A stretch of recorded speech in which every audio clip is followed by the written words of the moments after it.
Welcome to part 9 of the Abridged Cherokee campaign. Last time the French attacked us at Quebec, but we managed to defeat them. Then we absolutely annihilated the new Spanish army in Mexico, taking that gigantic region for ourselves. But then Spain appeared and also attacked Quebec with a sudden naval invasion, and this time we were unfortunately overwhelmed and defeated, so now we want to try and get Quebec back from them. We've got forces that may be able to do it, but right now we actually can't cross the river here because both river crossings are currently in the zone of control of an enemy fleet. That means the only way to get my army back to Quebec is to do a multi-turn march, perhaps 10 turns worth, all the way to the end of the river and then back up the opposite bank. So that's a terrible situation. However, all hope is not lost because that fleet may just be there for the duration of the invasion. It's just dropping troops off and it may go away. So I thought we'll just stand next to the crossing. Unfortunately, in the Spanish turn it didn't move away, and indeed their army came to attack survivors from the previous battle around here, and that's absolutely fine. This is what we need to happen. We want the enemy army chasing survivors rather than taking more regions from us while we are restricted in terms of our movement and can't really stop them. In this situation right here, I probably could take Quebec back from them, although they'd only retake it, so no point right now. We're just going to leave these various one-unit armies standing around to attract the enemy's attention and hope they don't go after any settlements. At the same time, I'm going to use a ship to attempt to bait the enemy fleet away. I'm going to raid this Spanish trade route and just see if their fleet comes over to investigate, thus allowing my army to quickly cross and attack Quebec right away. Now here's the next turn. As you can see, that did not work, unfortunately, and by this point I thought, well, we'll just have to go for it. We'll start walking. That French fleet that's been blocking the other crossing has been there for pretty much as long as we've been able to see that crossing, so maybe Spain is doing the same thing with its navy, just permanently blocking our movement. So we'll just keep trying to lure the enemy away from our regions and see if we can buy enough time to get our force to walk all the way there. And the plan does work. You can see the enemy army is very enthusiastic about going after these random units. We just run away and the enemy have now used up all their movement points. Here it is happening again in another turn, this time in another direction. And they never actually pursue once we retreat, so there seems to be no danger of losing those units. We can just keep that going for a while. There was a quick break though, because down here in Mexico we're being raided by New Spain and Spain all the time, but I can't move my army out because of public order. I need to stay near the city so I can always go back to it quite quickly, but one Spanish army came very close, so now we're going to have a quick battle just to take these guys out. Shouldn't be too difficult because we actually have overwhelming numbers on our side.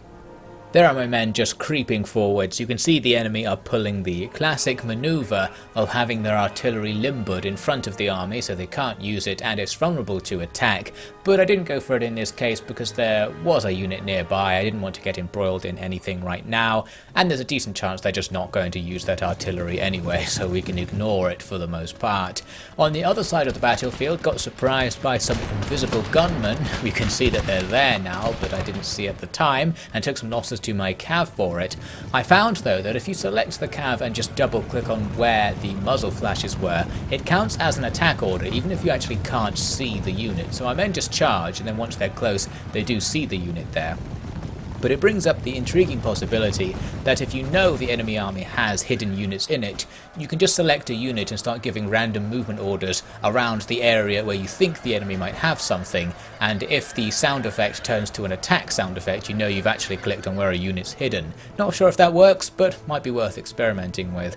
Meanwhile, the rest of the enemy army's kind of spread out all over the place. They've got a couple of units right at the back, garrisoned on walls to defend against flank attacks, and towards the front, not much is happening. I've got my musketmen firing at the enemy, but for some reason it wasn't achieving anything. I think at their maximum range, they just can't hit. Their accuracy is too low, so the enemy were just standing there and the shots were going somewhere or other, getting the odd kill, but nothing significant.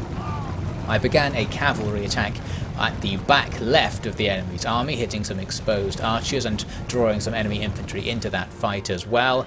And while that was going on, I moved up my front line so my musketmen would be closer to the enemy, and once they were at a more reasonable distance, it seemed they were able to hit things, and a couple of volleys immediately demolished their as yet unused artillery, and we can start dueling with the enemy's archers, so that's nice. I think somewhere in this shooting we managed to kill the enemy commander just randomly, so that was luck. And that's going to help us out, because now when my infantry charge, the enemy morale is already low and multiple units rout before anything even happens. Absolutely perfect. We'll chase them down, and it seems to be turning into a whole army rout quite quickly. They don't want to be anywhere near my infantry charge. My cav can come in from the wings at the same time to lock the enemy down, and then my infantry will be able to catch up. And just in general, this is going to be a huge slaughter. Loads of really high strength routed units to just completely demolish, and very quickly the last unit that hadn't routed does, and the battle ends. It's a victory. We lost something like 100 men, the enemy losing something like 1,600. Absolutely lovely trade. Annoyingly, since we didn't get everyone, there are going to be some survivors there, and they retreat off to the north, thus putting them even closer to various things they can now raid. So that's pretty annoying, and it's one of the classic Total War frustrations that only really went away by the time of Shogun 2. So now what we're going to have to do is split this army to send some units after them, and enough units that it'll be an easy auto-resolve once we catch up to the enemy, but not too many, because we do need to defend Mexico and control public order. So we split the force there, get back, realise I've done it wrong, and I'm going to have to re-split the army next turn, but that's no problem. Now, just to add to my frustration, the Spanish fleet actually does go after my bait ship. It retreats, and the enemy fleet will follow it, meaning that the crossing point would now have been available if I just had the army hanging around, but still, we've already started walking, so we'll just keep going. As you can see, attacking the raiding army with the small army I sent to pursue it only causes it to retreat even further into our territory. So annoying, we'll have to keep going after it. But now we have a surprise visit from the French. An army just lands at Mexico and runs right at the settlement, and bang, we've got a battle. We do have two things in our favour here though. One is that the enemy are mostly militia, and two is that we have an artillery fort to defend, and combined those things should give us a significant advantage. Early on we'll be able to use the fort guns to attempt, at least, to damage enemy units as they come in. It's pretty inaccurate and slow firing, so it doesn't really do much at the start, but once the enemy are just standing in front of the walls, it'll be more accurate and start inflicting some casualties. We've also got lots of muskets on our side, which we can also use to pepper enemies as they wander about in front of the walls. I've got lots of cavalry in this army, and I needed to do something with it, so before any of the climbing really started, I sent some cav in to just start rampaging through enemy units. I've already defeated some auxiliaries, you can see them there running away, and now I'm trying to fight some militia. Surprisingly difficult, and only getting more difficult as the enemy factions invest in the better melee techs. I think in that case I actually had to withdraw since the fight wasn't going all that well. Now enemy units will climb up to engage our guys in melee, and here we're not necessarily going to have any particular advantage because our guys are actually pretty bad in melee, as we've seen several times in this series, but I think we get a morale boost for being in the fort, and the enemy get a morale debuff for having to climb up the ladder. At least it depletes their stamina, so we may have an advantage of sorts there and be able to hold out just fine. This unit was about to climb up the walls where I actually didn't have anyone guarding it. Fortunately, with all of our cav hanging around, I can just rush them over to disrupt such activities, and this Lancer charge is very effective. We kill a whole load of the enemy with the impact. It was enough to make them rout, and that's what we need. No prolonged fighting that's going to be bad for our cav, just pursuing the enemy as they try to escape. That unit's effectively out of the fight.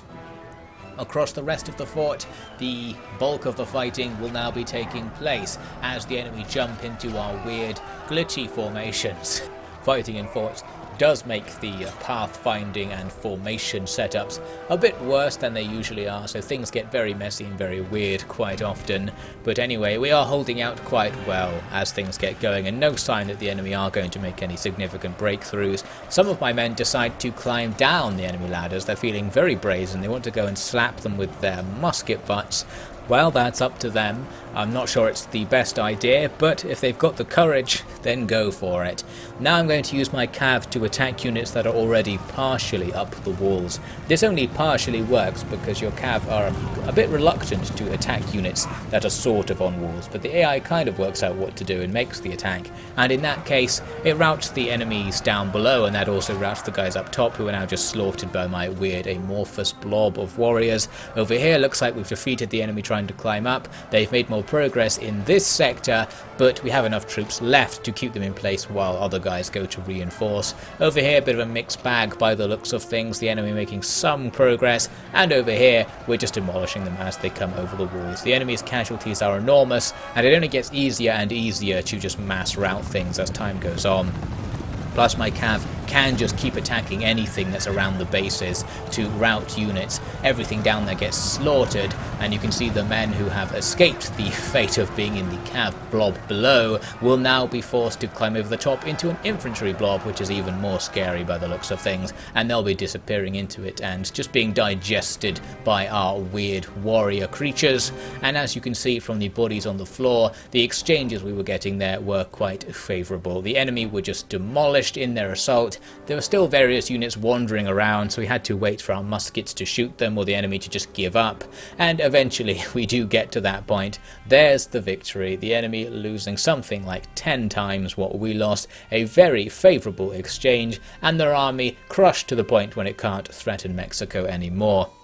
They apparently didn't think that themselves though. The game's really trying to annoy me now. In their next turn, they just make the same attack again, so it's the same thing as before but much easier.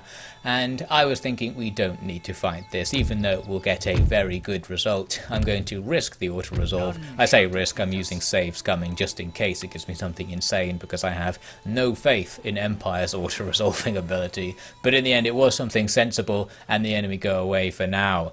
Several turns have passed, and finally it's time for our army to get in here against Quebec. And as it happened, the enemy main force wasn't actually in the settlement when we arrived, because it was chasing things off to the northeast. So we could just make this attack. The balance bar says that we're in big trouble, even though it's just 2 enemy units inside. And again, I'm going to try and auto-resolve here. Unfortunately, it gives us something sensible again. Really wasn't sure where that was going to go. So we've got Quebec back, although the enemy army is still right there, so quite likely we're going to have to face it, and I think it is in better condition than our army is. It's bigger and it's got decent units. We need to start pulling everything together now to get a defensive force ready to face them.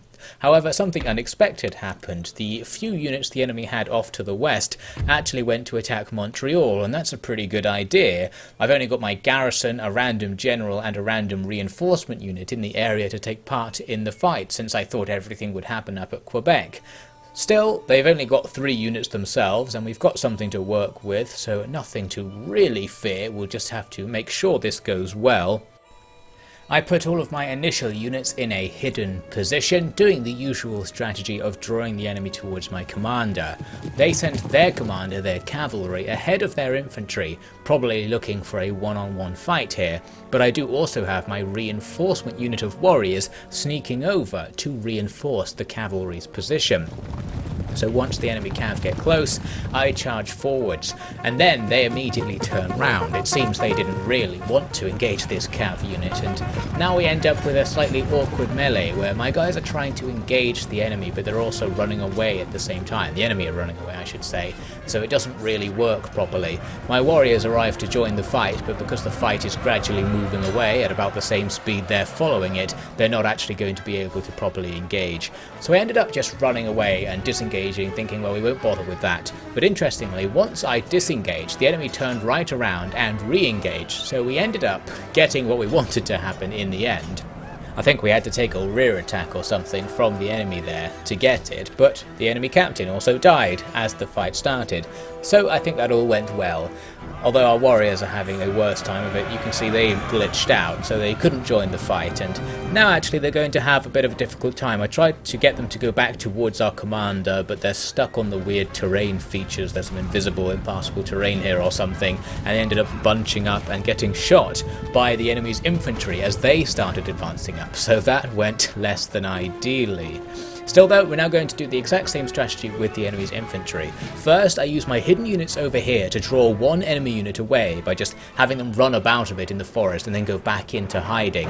That draws this unit over, and then once it can't see me anymore, it gives up and walks away. So now the two units are split up, and we just need to lure the closer unit in a bit. I decided to attack it with my cav so that it wouldn't be able to fire, just trying to bog them down.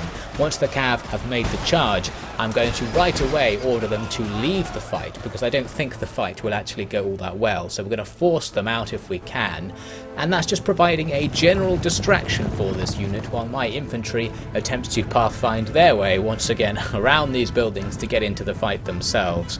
And this was ultimately successful. Once my cav left, the enemy were just kind of standing there frozen on the spot, so we were able to charge in and get the melee we were looking for, and then of course the cav will just return to rear attack the enemy once they're facing us. That's going to do very big damage, probably damaging our own men as well as we charge right through and the enemy rout. But nothing we can do about that. We've achieved what we needed to there. They're gone.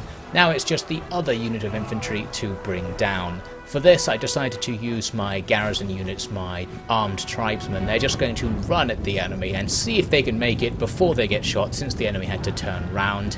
And they do make it, thanks to the restrictions on when they can fire and how they have to wait for their formation to have fully stopped, which technically doesn't happen until after a while after the models have stopped, because things are a bit janky. Charging into my own men there, probably doing some more friendly fire, but the enemy are gone, and that's what matters. There's the result of the battle. Everything sorted and a few survivors will move away. Then, interestingly, Spain didn't bring their main force to attack Quebec, so the fight I was expecting didn't take place.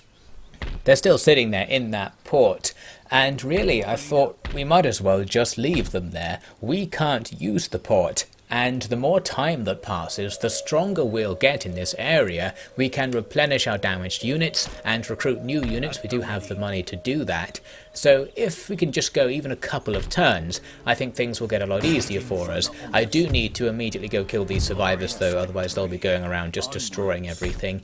And we can do that okay, but then we can't quite reach the settlement on the way back. So the enemy could attack there to take advantage of the fact that most of my men would only be reinforcements. They don't though, and this is actually like 2 turns later now, just destroying some French back in Mexico after they wandered too near to my main force. I think now the French invasion has been dealt with, not that it was causing too much kerfuffle in those last few turns. Now though, Spain have a trick for us. You might have spotted it there. There's a fleet carrying some troops somewhere. It moves towards Canada, then it comes downriver and lands those troops at Montreal. That's actually a pretty good strategy. Now I'm going to have to split my force to defend in 2 different places. So we need to try and guess how little we can send back to Montreal to prevent the Spanish from taking it, because we want as much stuff as possible still up at Quebec to fight their more threatening army. My first offering I decided wasn't enough, so I'm going to send a couple more units back there and see what that can do in the event of an attack. We'll still get an extra unit or 2 as garrison as well, so hopefully that will be enough, and we'll continue keeping watch over the big army with our own big army. Now, every few turns I've been doing diplomacy, and I haven't really mentioned it since nothing ever came of it, but finally we actually get some progress diplomatically. France agreed to peace. That means that technically we have won the war with France because we took loads of their territory, and now they're going to stop trying to get it back, so this is quite a victory. Spain willing to consider peace if I give them some territory, but that is not going to be our attitude right now. We want to keep everything and kick Spain out, and then maybe we'll talk again. So here we go. The smaller Spanish army does attack Montreal. They've got the advantage there, but we still have plenty of decent units to play with, and the enemy do have some rubbish ones on their side. So we'll see this battle, and we'll see my super secret plan to get rid of the bigger army in the next part.